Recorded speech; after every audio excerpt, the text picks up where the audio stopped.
This next individual, fellow Lundsman, is also rather a newbie with us, but he came one night with his girlfriend, and in the conversation I hear that he was in a punk band. I'm going, okay. And I hear this accent and I'm going, punk band? I'm going, and the accent, of course, I recognize as being Hebrew. And I'm going, that's interesting. I guess klezmer has come a long way, which is fun. I have a symphonietta that is a klezmer piece. It's just, when you're dealing with all the doiners and the horrors, and it's all these different time figures that allow this expression of, which is basically it. How do you explain it? You thrust yourself.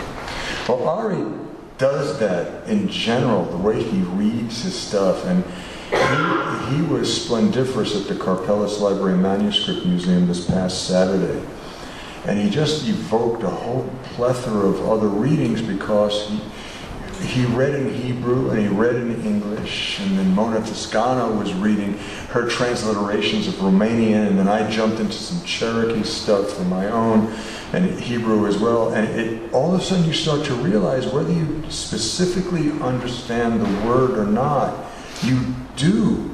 There's a musicality. And then there's something quite fascinating when you hear them juxtaposed each other, and you see the shaping of expression, and you look at how disparate all these forms of expression are, as Clayton was marveling at the bricks behind his subject. It's the same thing, the bricks of our communication. Well, excuse my motor mouth and me gaslighting. Arie Kishon, come on, come here and knock us out.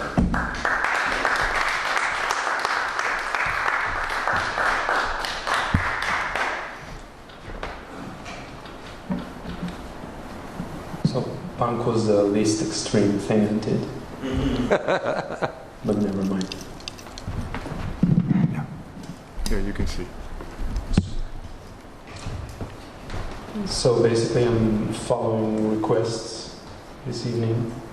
So this half of the room probably heard everything.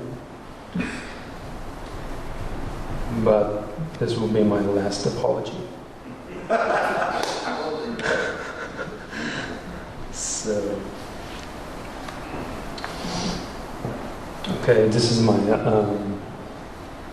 patio furniture trilogy.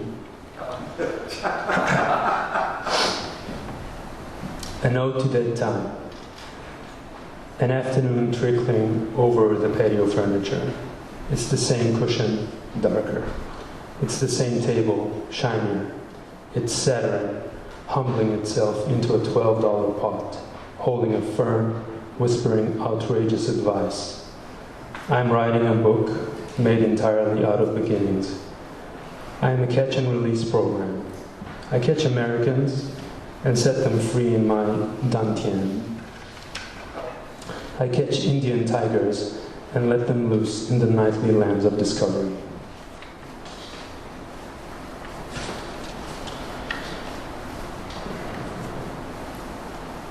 This might be named, when I grow up, I want to be Peter Ulian, but I'm not sure about that. So,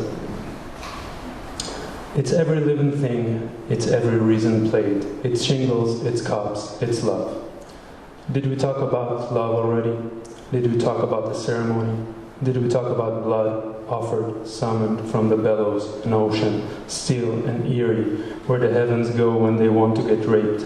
Where you kiss your phobias, melting every muscle to the frequency of seaweed. Did we talk about my love to you?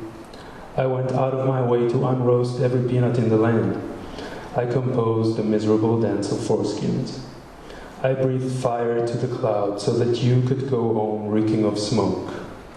I'm your wounds, the rust in your veins, the tears that refuse to be shed. And the third in the trilogy, spring.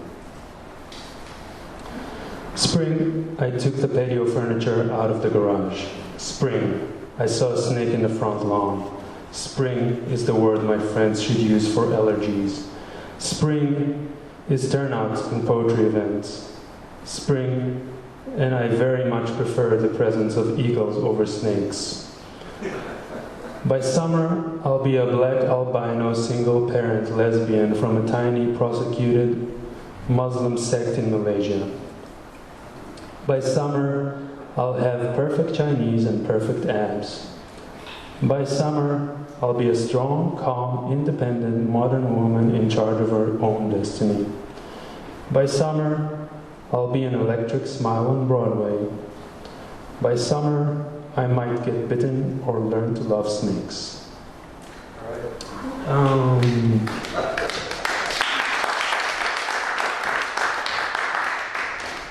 Appreciate it. And the last one is an experiment. Are you going to read the Hebrew one? The Hebrew one is the experiment. It's called Mea Shanim. I guess you don't know what it means. It's translated into 100 years. 100 שנים של הליכה בניסיון להתחבר לנשמה אחת שמנה שכבר הייתה כאן כשבאו הכוכבים ותישאר עד יכלו הרי הגעש. 100 שנים מן המיטב שתוכל לתת ועם זאת לא תזכה לחזות במה היה נולד. עוד 500 נחוצות לשם מצמוץ בודד של יצירה. ב100 שנים של מהפכה, אם יתרע מזלנו ונהלך, יכבה עדיין משק כנפי הפיניקס.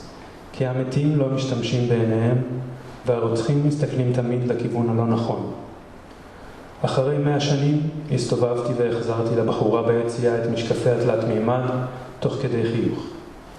כמעט צחקתי לכיוונה, כדי שתדע שנהניתי, שעבר עליי משהו, שהבנתי את מה שקורה פה. If you want, I can translate it. If you don't, I can go away. Translate. All right. So, I really like spontaneous translations, and that's what's going to happen now. 100 years of walking in an attempt to connect with that one fat soul which was already here when the stars appeared, and shall remain until the volcanoes perish. 100 years are the best you could give, and still you wouldn't get to watch a fountain being born. 500 more 500s more are needed for a single blink of creation. In 100 years of revolution, if we should be so unlucky to still be walking, still will be hidden the flap of the phoenix's wings. Because the dead do not use their eyes, and the murderers always look at their own direction. After 100 years, I turned back and gave the girl at the exit the 3D glasses while smiling. I almost laughed at her direction so that she would know that I had a good time, that something went over me, that I understood whatever is going on here. That's it.